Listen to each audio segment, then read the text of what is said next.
The stories simply heartbreaking. I couldn't grasp the fact that somebody had just murdered my child, like murdered. Families left to deal with tragic losses. Obviously, I couldn't believe it, like it was unreal. Too many in the city of Columbus left heartbroken. I looked in the paper and it was like, woman killed at Far East, 96th homicide of the year. That was it, one sentence. But she's this whole person with a name. Young lives snatched away from loved ones. I had a few people I know in high school die from gun violence. Tonight, the faces, the families, the communities behind the heartache. I don't understand how somebody could take somebody else's life. We're also getting insight on what officers are doing to better connect with the community as they work to solve and prevent these crimes. I don't just look at numbers. For each one of those victims, that's a family that's left behind to pick up the pieces. And talking to those on the ground level. Now when I talk to young people, I can relate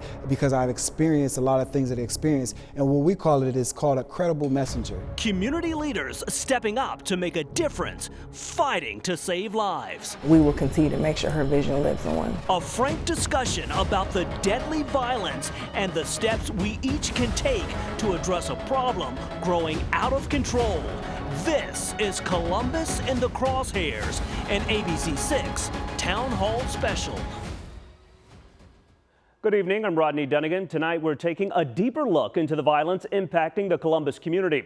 Over the past 2 years, homicides have hit record numbers. Behind those numbers are families and communities dealing with unthinkable loss. Tonight we're sitting down with those directly impacted by the violence and those fighting to stop it and working to save lives. First tonight, the story of Mackenzie Ridley. The young 17-year-old's life was cut short just weeks after her high school graduation last summer. Just one of too many young lives taken in an instant.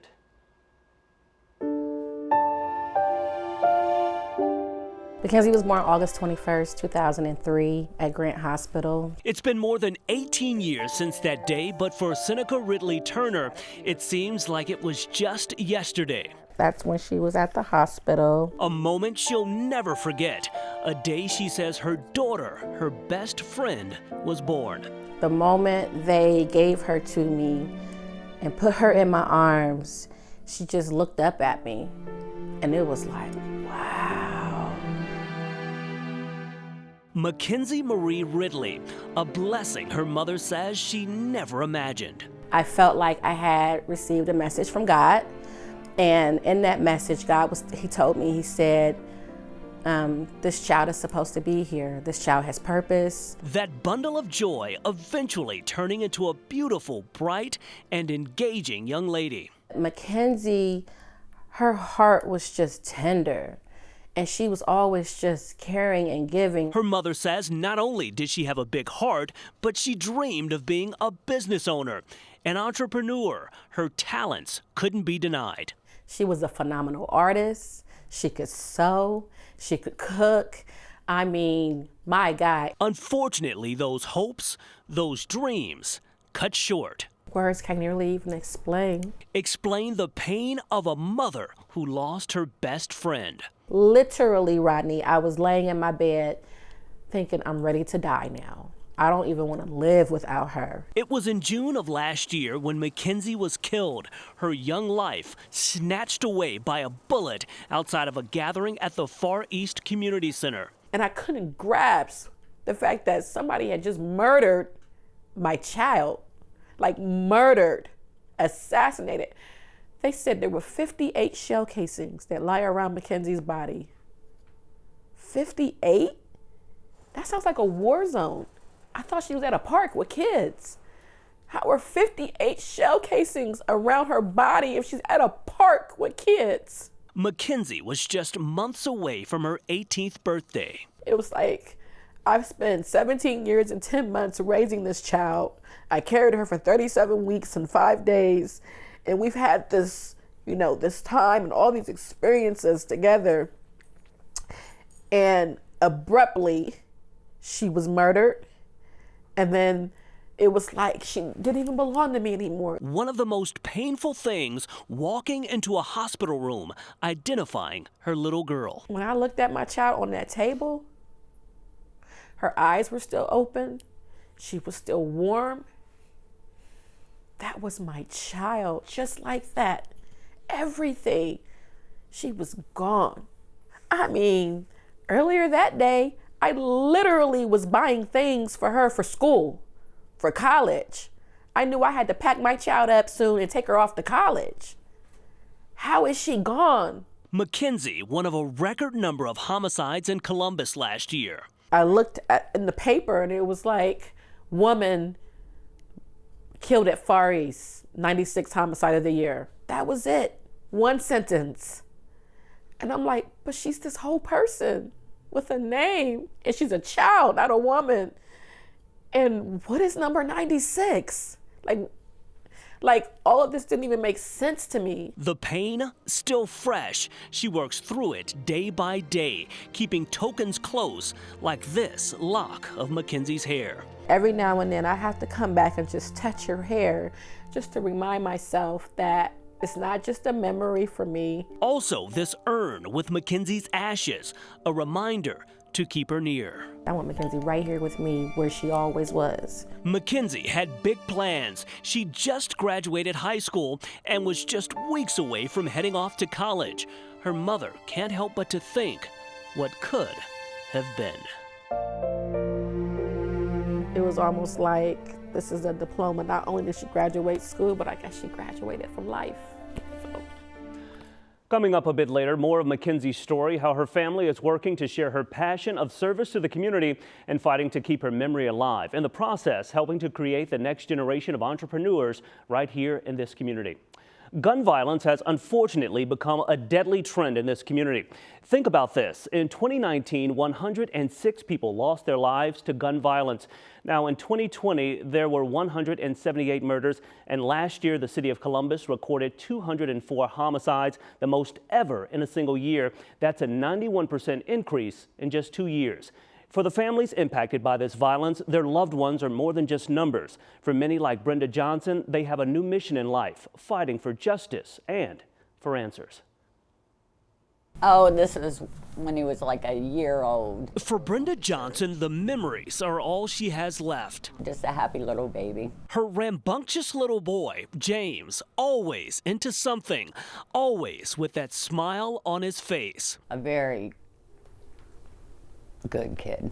These pictures, these moments, what she holds on to. I miss him a lot. Every day is a new journey. Trying to get through it. It's been more than a year since James was shot and killed outside of a Hilltop gas station, leaving behind his loving mother, family, fiance, and 6 children. I couldn't believe it. Like, it was unreal. I mean, everybody thinks not mine, or that's not going to happen to me, but firsthand, it can happen to anyone. It doesn't matter who you are or who your family is. Like, nobody's safe.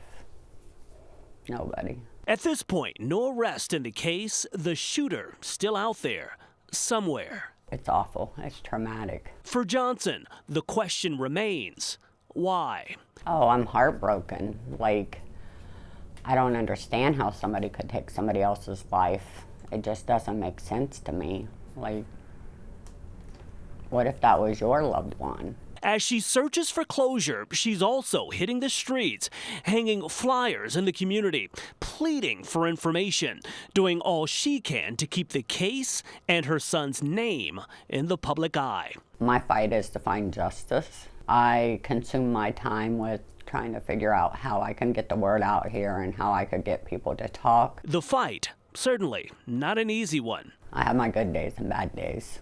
A lot of bad days, but I cry alone. She keeps her son close with his chain around her neck, etched with his fingerprint. That, along with the photos, a constant reminder, James is no longer here. This is where it stops. He's not getting any older. He'll always be 29. He'll always look like that to us. Also determined to ensure his memory lives on, that the community knows he was a loving father and son who was dearly loved by his family as well. I tell everybody every day, he is not a number, he's not a graph, he's not a statistic, he's none of that. Brenda Johnson, one of the hundreds of mothers in this city left to deal with losses they will never get over. Still to come tonight, a legacy of service, how the family and friends of Mackenzie Ridley are working to keep her name alive. For me, I knew going into prison, I wanted to do something different with my life. Terry Green turned his life around, and now he's working to make a difference in the lives of kids in this community. His mission to make an impact on the hundreds of kids he's reaching each and every day. And right after the break, we're going one-on-one with the Columbus Police Department's new Assistant Police Chief. Ahead, what officers are doing to better connect to the communities they serve as they try to fight this deadly violence. You're watching Columbus in the Crosshairs, an ABC 6 Town Hall Special. Welcome back to Columbus in the Crosshairs, an ABC 6 Town Hall Special. Making an impact on the communities they serve, Columbus police are stepping up their efforts to truly connect to neighborhoods and citizens across the city. For the department's new Assistant Police Chief, Lashana Potts, that means a renewed focus on community policing. As a mom, I couldn't imagine your child being gunned down. As the city of Columbus grapples with a rise in crime, aggressive efforts are underway by police to curb the violence. Assistant Police Chief Lashana Potts on the front lines of that fight. I don't even think there's words that you can say to ease the heartbreak, but I want them to know that we're listening. We care. Potts just started with the department last summer after spending more than 20 years on the police force in Detroit, joining CPD at a time when the city has seen a troubling rise in deadly crime.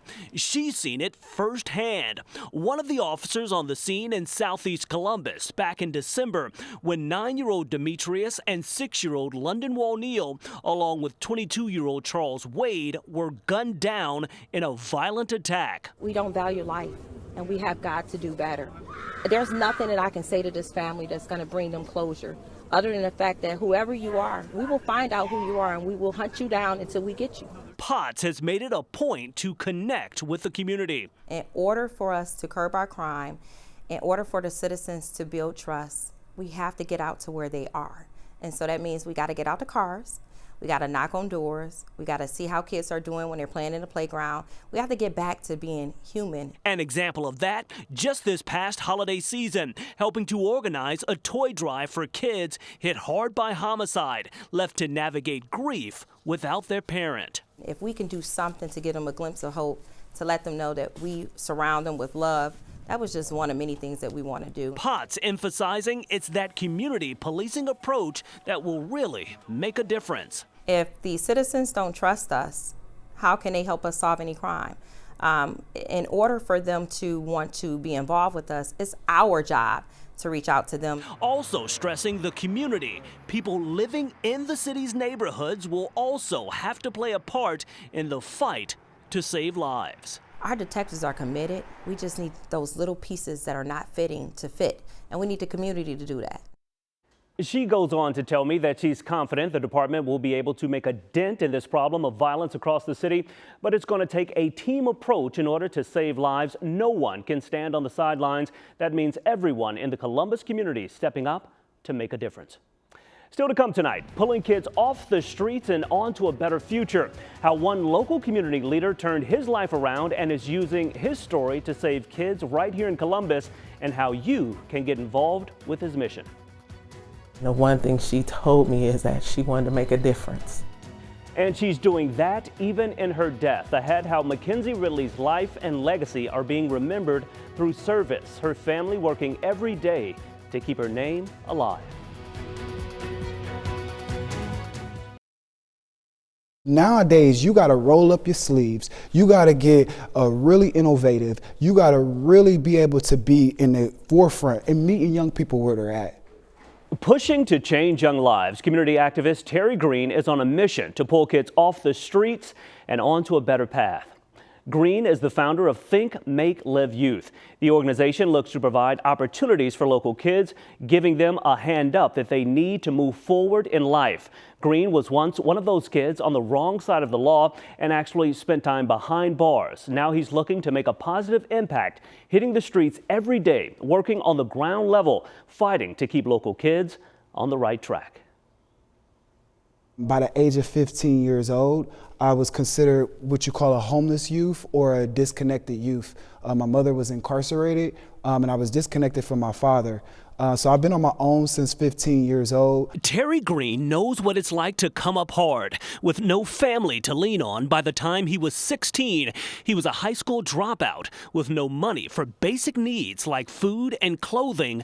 He turned to crime. And by the age of 20, 6 months later, I was sentenced to serve 4 years in prison for drug possession and drug trafficking. That sentence, a stark reality. He knew he had to make a change. For me, I knew going into prison, I wanted to do something different with my life. Not only did he get his GED behind prison walls, he started college as well. I walked inside a prison as what they call a statistics of society, but I walked out of prison breaking statistical barriers.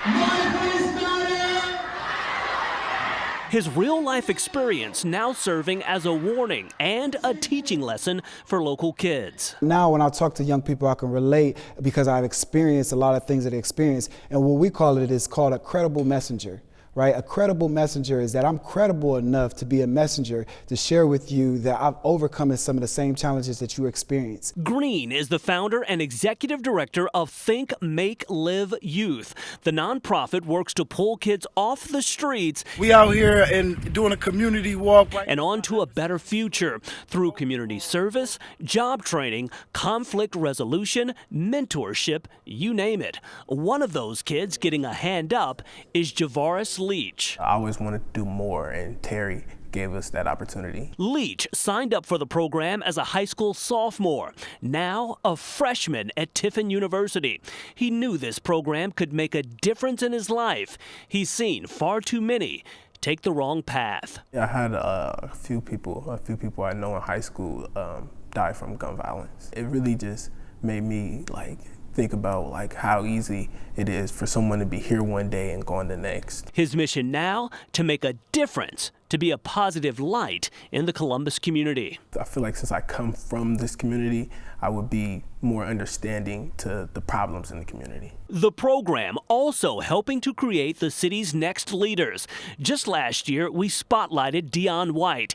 He got connected with the program and Green while still serving time. Not only was he able to turn his life around, but he now serves as a mentor, along with being the owner of a roadside service business. He helped find what I didn't know was inside of me, and showed me how to give that to the world, how to really utilize my potential. Just having that guidance, that mentor, it just brings that out of you. Green knows this work is saving lives and changing futures. He says putting boots on the ground is a must. As Green describes it, his life has made a full circle. He never imagined he'd be here, but he hopes to continue to make a difference. Did I see this 10, 15 years ago? No, right? Did I see this before I went to prison? No. But to be able to say that I'm persistent and blessed to be doing this work, I am truly humble, honored, and grateful to be here and doing this work. It's an honor for me to continue who she is and her vision and her legacy. A legacy of service and a love for others. Family and friends of Mackenzie Ridley working to keep her name and work alive. We gave you a bit of insight into the pain her mother continues to fight through following her heartbreaking death, a young life taken far too soon. Mackenzie's family and friends are trying to use that pain for good, kickstarting a new foundation aimed at helping the next teen with big dreams right here in this community, also helping to ensure her name lives on. Tonight, they're also calling on the community to help them in that effort. It's going down, baby. Get here, get here, get here, get here. Woo! Friends came to me immediately after her passing, and they said, you gotta carry on Mackenzie's legacy. Through the heartbreak and loss, Seneca Ridley Turner, along with family and friends of Mackenzie, have found a new purpose. And the one thing she told me is that she wanted to make a difference. And I told her, you're already making a difference. And that just has stuck with me through this whole process. Loved ones launching the Orange Hearts for Mackenzie Foundation. Orange was her favorite color. The foundation, a launching pad for the next generation of teen entrepreneurs. It's created a lot of enthusiasm. Students are excited about it, and we're just excited about the opportunity and the partnership. Providing mentors and scholarship dollars for young dreamers like Mackenzie. It's important to me that I play my part in keeping her legacy alive. I just thank God for her, because even at 17, she has made a difference in so many people's lives. And there's so many adults that have not accomplished what she accomplished in that short period of time. Her selfless love and giving of herself. And I credit that to her mom instilling it in her, and her village, because she had a village. I mean, she had a village of us that loved and cared for her. The effort, a way to keep Mackenzie's name, aspirations, and work alive, making an impact in the community that she loved. She will continue to be a household name, and we will continue to make sure her vision lives on. As the fight continues to save lives right here in Columbus, you heard from some of those on the front lines and those dealing with the pain of loss each and every day. From the families to the community leaders and police, the message from all is clear. It will take each and every one of us to make a difference. For all of us here at ABC 6 News, I'm Rodney Dunnigan. Have a good night.